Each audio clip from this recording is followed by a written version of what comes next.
시청자 여러분 안녕하십니까? 뉴스 데일리 베스트 시작합니다. 한국토지주택공사 임직원들의 땅 투기 의혹이 폭로된 지 일주일 만인 어제 경찰이 압수수색에 나서면서 본격 수사에 착수했습니다. 하지만 경찰의 강제 수사 착수가 늦었을 뿐만 아니라 정부 합동특별수사본부 수사에서 검찰이 배제된 점 등으로 인해 정부가 진상규명과 책임자 처벌에 대한 확실한 의지가 있는 것인지 국민들의 분노는 쉽게 사그라들지 않고 있습니다. 이런 정부의 모습에 다음 달로 예정된 보궐선거에 악재로 작용하는 걸 우려해 보여주기에만 급급하다는 지적이 나오고 있는데요. 이번 사태와 관련해 정부가 대처하는 모습을 가만히 들여다보면 이상한 점들이 한두 가지가 아닙니다. 몇 가지 사례를 들어보도록 하죠. 홍남기 경제부총리가 7일 부동산 관련 국민께 드리는 말씀이란 이례적인 발표를 했습니다. 그런데 이 발언을 KBS, MBC 등이 정규 방송을 중단하고 뉴스 특보로 내보냈습니다. 전혀 특별하지도 않고 새로울 것도 없는 내용이었는데 대규모 재방송도 제대로 안 하던 방송사들이 하던 방송까지 중단하고 생중계를 감행한 것입니다. 또한 정부는 이 수사를 가출범한 경찰 국가수사본부에 맡겼습니다. 현 정권의 특혜 아닌 특혜를 받고 출범한 국가수사본부의 수장은 전해철 행정안전부 장관의 고교 후배이고 청와대에서 근무한 이력이 임명 당시 논란이 되었던 사람이었죠. 문재인과 정세균 총리가 공언한 대로 투기를 발본색원할 마음이 있었다면 노련한 수사 경험을 가진 검찰들을 투입하면 이런 의심의 눈초리를 피할 수 있었을 텐데 끝까지 고집을 피우고 있습니다. 때문에 시중에선 오죽하면 한동훈 검사장에게 수사를 맡기라는 말이 나오고 있겠습니까? 수사 과정에서 선거에 불리한 내용이 나오면 덮고 미뤄야 하는데 검찰은 내 편이 아니어서 못 믿겠다는 계산이 깔려 있다는 걸 모르는 국민들은 아마 없을 것입니다. 제밖에도 정부는 조사 대상을 박근혜 정부 때인 2013년까지로 확대한다고 발표했습니다. 여기에 더해 보궐선거를 앞두고 유력 후보인 오세훈 서울시장 예비 후보의 10년도 넘은 사안을 들먹이고 있죠. 물타기도 이렇게 티나는 물타기는 처음 본다는 반응들이 이어지고 있습니다. 당연한 말이겠지만 수사가 지연될수록 증거는 인멸되고 범죄 입증은 더욱 어려워집니다. 안일한 정부의 대응과 관련한 소식으로 오늘 뉴스 데일리 베스트 시작합니다. 한국토지주택공사 임직원들의 땅 투기 의혹이 폭로된 지 일주일 만인 9일, 경찰이 압수수색에 나서면서 본격 수사에 착수했습니다. 하지만 경찰의 강제 수사 착수가 늦었을 뿐 아니라 정부 합동 특별수사본부 수사에서 검찰이 배제된 점 등으로 인해 정부가 진상규명과 책임자 처벌에 대한 확실한 의지가 있는 것인지 의구심이 커지고 있습니다. 신도시 지정 전에 LH 직원들이 수십억 원을 대출받아 집중적으로 토지를 매입한 정황으로 미뤄볼 때 이번 사안은 개발 정보를 사전에 접한 소수의 공직자들이 정보를 은밀하게 공유하면서 조직적으로 땅 투기를 벌였을 개연성이 큰 만큼 신속한 진상규명을 위해선 자체 조사가 아닌 수사체제로 적극 대처했어야 한다는 지적이 나오고 있습니다. 과거 같으면 의혹이 불거지자마자 부동산 투기 분야의 수사 능력과 경험이 축적된 검찰을 중심으로 곧바로 합동수사본부를 구성해 대대적인 수사에 들어갔을 것이라는 게 법조계의 공통된 시각입니다. 검찰 고위 간부 출신의 한 변호사는 검찰이 수사를 했다면 우선 증거인멸을 막기 위해 의혹 폭로 직후 곧바로 압수수색 영장을 발부받아 핵심 관련자들의 휴대전화와 PC, 이메일, 각종 개발자료 등 증거부터 광범위하게 확보했을 것이라며 수사 초기 압수수색을 가능한 빨리 나가는 것은 수사를 해본 사람들에게는 기본에 해당하는 수사의 ABC라고 말했습니다. 윤석열 전 검찰총장이 이번 사안에 대해 즉각적이고 대대적인 수사를 해야 하는 사안이라고 규정했던 것과 같은 맥락입니다. 이런 가운데 경찰이 강제 수사에 나서기 하루 전인 8일에는 대검찰청 수사관이 이번 수사는 망했다며 정부의 신도시 토지거래 의혹 전수조사의 한계를 지적하기도 했습니다. 이 수사관은 직장인 익명 앱인 블라인드에 올린 글에서 검찰이 아니 한동훈 검사장이 수사를 했다면 오늘쯤 국토부, LH, 광명시흥 부동산업계, 묘목 공급업체, 지분 쪼개기 컨설팅 업체를 대대적으로 압수수색했을 것이라며 논란이 나온 지가 언제인데 이제야 범죄자인 국토부와 합동수사단을 만드냐고 성토했습니다. 자유대한민국을 수호하는 유대배 당 추천입니다. 다음 소식입니다. 청와대 국민청원 게시판과 관련한 논란은 그동안 꾸준히 제기되어 왔습니다. 청와대가 자신들에게 유리한 건 부각시키고 불리한 건 깔아뭉갠다는 비판이 바로 그것이었는데요. 자, 이번 LH 건과 관련해서도 똑같은 비판이 제기되고 있습니다. 한국토지주택공사 직원들이 신도시 땅에 투기했다는 의혹이 이미 2년 전 청와대 국민청원 게시판을 통해 제기됐던 것으로 확인됐습니다. LH 직원들의 시흥 광명 등 3기 신도시 사전 투기 의혹이 확산 일로로 치닫는 가운데 청와대가 해당 제보를 좀 더 주의 깊게 살펴봤더라면 LH 사태를 미연에 방지할 수도 있었다는 지적도 나오고 있습니다. 보도에 강혜욱 기자입니다. 청와대 국민청원 홈페이지에 따르면 지난 2019년 5월 9일 3기 신도시 관련 전수조사 원합니다라는 제목의 게시글이 올라왔습니다. 청원인은 3기 신도시로 지정된 고양시 창릉 신도시는 지난번에 1차 발표 전 정보 유출로 부동산 투기가 예상돼 지정이 취소된 곳과 겹친다라며 문제는 이 지역 땅을 정부 관계자나 LH 관련자들이 샀다는 이야기가 많이 돈다고 적시했습니다. 이어 이 소문과 관련 토지 거래 내역 전수조사를 원한다. 관련자들이 직접 혹은 친인척에게 정보가 제공됐는지, 그로 인해 실거래로 이어졌는지 조사가 필요해 보인다며 이미 취소됐던 지역이 다시 지정된 것을 일반 시민들은 쉽사리 이해하기가 힘들다. 철저한 조사로 의구심을 해소해달라고 청원했습니다. 이 청원은 3,727명의 동의를 얻어 답변 기준인 20만 명에 도달하지 못했습니다. 당시 청와대 청원 게시판에는 청원인의 글 외에도 불법 투기 만연해 있는 창릉 3기 신도시 지정 철회 요청, 창릉 신도시 지정 관련 국정감사 및 특검 요구 등의 청원이 올라왔습니다. 자유대한민국을 수호하는 뉴스데일리 베스트 강혜국입니다. 그룹 AOA 출신 배우 권미나가 현 정부를 비판하며 문재인을 언급한 게 화제가 되고 있죠. 권미나는 인스타그램 라이브 방송을 진행하면서 코로나 백신과 집값에 대한 자신의 견해를 밝혔는데요. 집값과 관련해선 대통령이 집값을 너무 올려놨다. 우리나라는 잘 돌아가고 있는 건가? 라고 했고, 백신과 관련해선 백신도 맞아야 하는데 불안해서 맞질 못하고 있다. 엄마한테 백신을 맞지 말라고 했다. 대통령이 맞으면 맞으려고 한다라고 일갈했습니다. 제 같은 아이돌 출신의 배우의 한마디가 사회적으로 관심을 받고 있는 건 그간 문바들의 기세에 소신 발언을 하는 연예인들이 그만큼 드물었기 때문이겠죠. 자, 이런 와중에 소신 발언을 하는 연예인이 또 등장했습니다. 그 주인공은 몇 차례 문재인 정권을 비판하는 발언을 내놔 화제가 되었던 가수 JK 김동욱 씨입니다.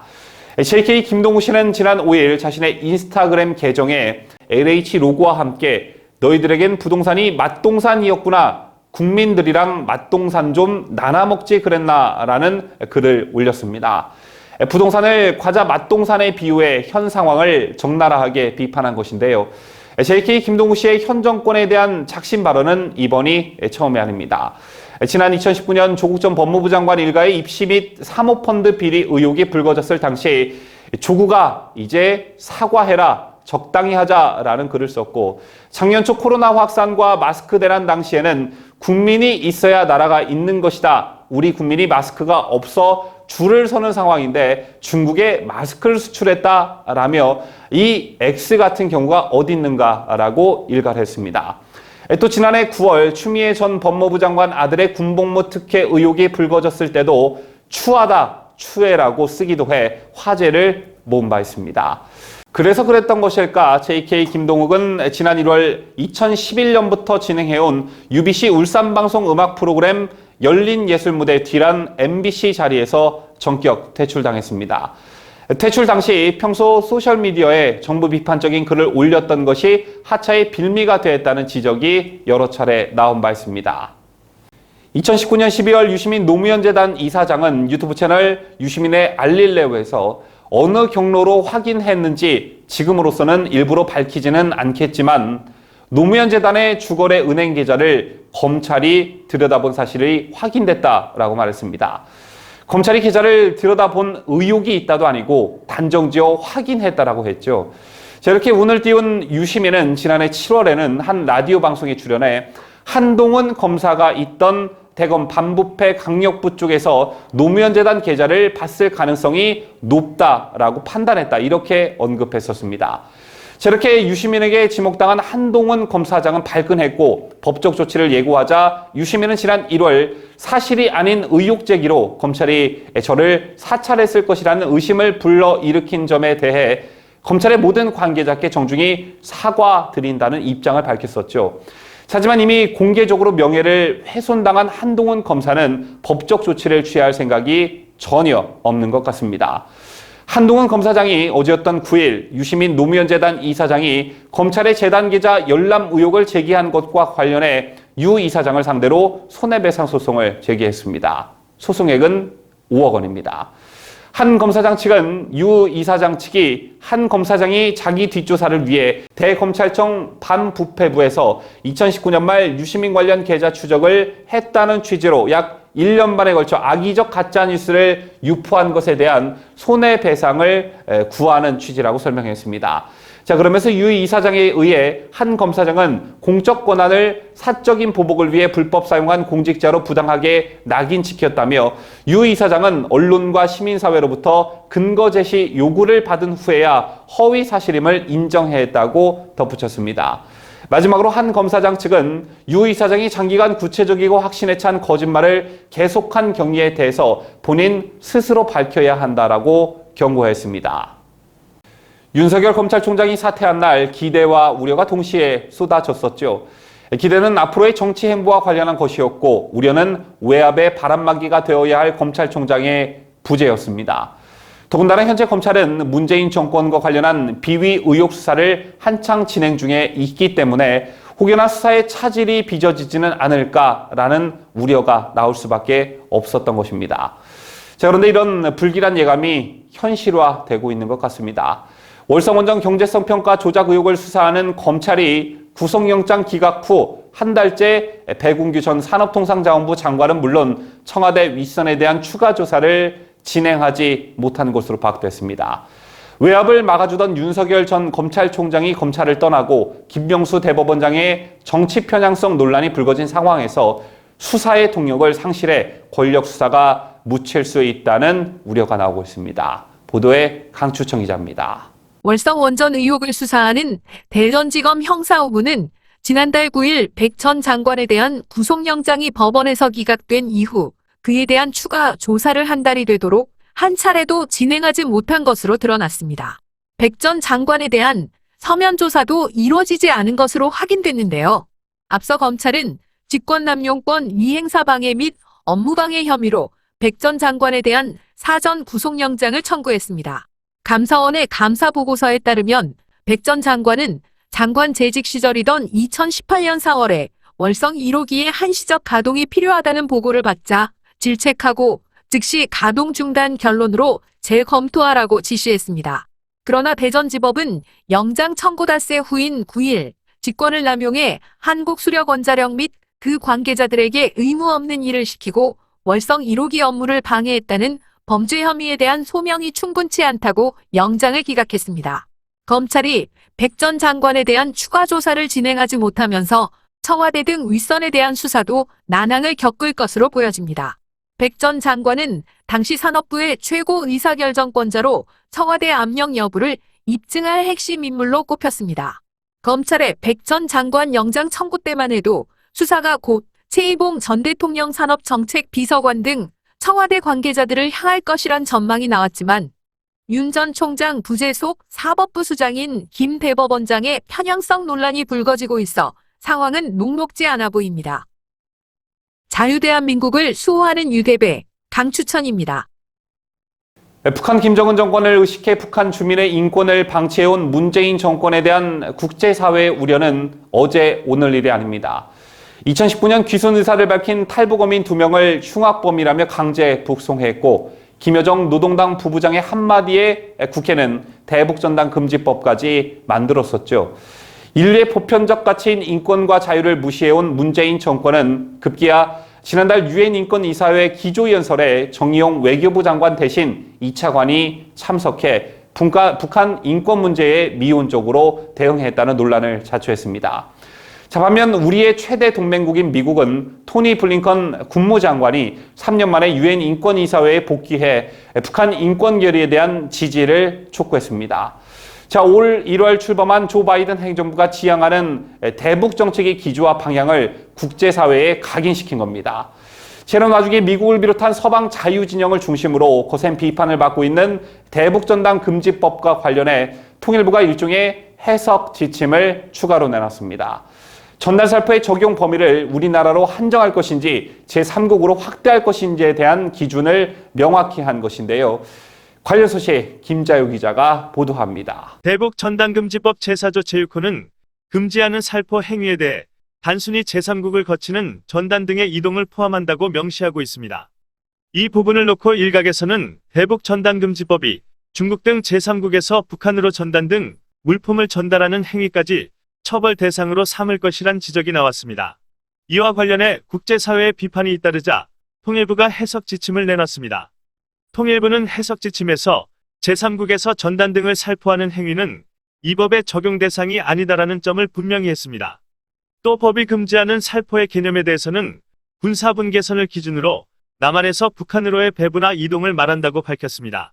해석 지침상 군사분계선 일대가 아닌 이남이라고 명시한 것이 법의 적용 범위를 지나치게 확대하는 것이라는 비판에 대해선 남쪽에서 북쪽으로 전단 등을 살포하는 경우만 법이 적용되고 제3국에서의 살포 행위에는 적용되지 않는다는 것을 분명히 한 것이라고 당국자는 취지를 설명했습니다.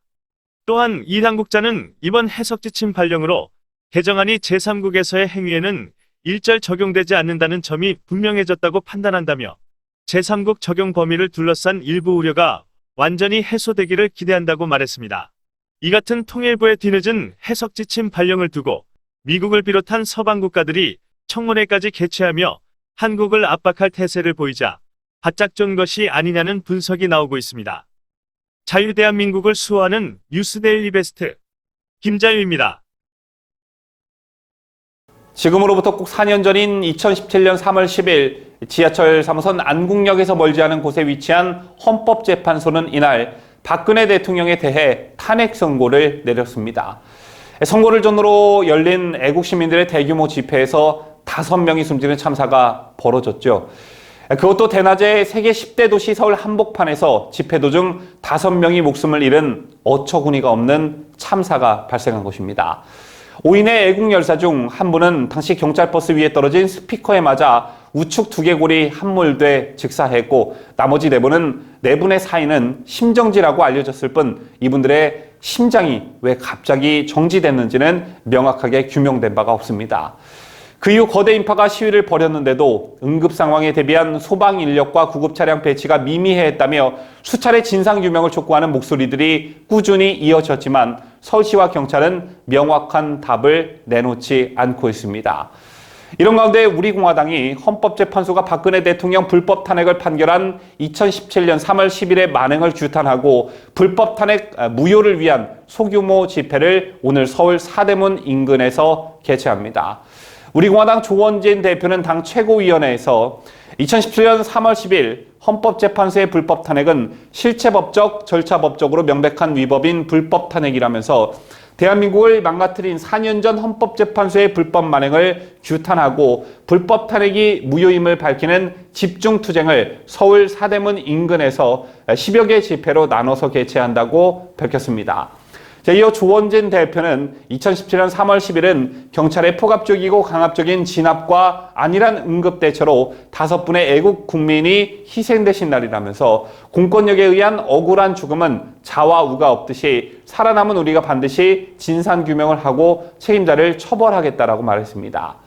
우파 시민단체 자유대한호국단도 어제였던 9일 오전 서울 지하철 3호선 안국역 5번 출구에서 약 10여 미터 떨어진 곳에 분향소를 설치하고 애국 열사들을 추모하는 추모 행사를 9일부터 10일까지 이틀에 걸쳐 진행합니다. 분향소를 설치하는 과정에서 공권력의 제지도 있었는데요. 지난달 8일 관할 경찰서인 서울 종로경찰서에 신고된 해당 집회에 대해 당초 종로경찰서 측은 집회 하루 전인 8일 단체 측에 돌연 집회 제한 통보를 했습니다. 서울 종로구 역시 자유대한호국단 측이 만일 분향소 등 천막을 강행할 경우 그에 대해 강제 집행을 실시하겠다고 한 상황인데요. 이에 대해 자유대한호국단 측은 이날 오전 4시 30분경 안국역 북쪽에 위치한 헌법재판소 정문 앞에 천막을 설치하고 분향소를 차렸다가 경찰 및 종로구 측과 협의를 통해 4분이 사망한 장소인 현재의 위치로 분향소를 옮겼습니다.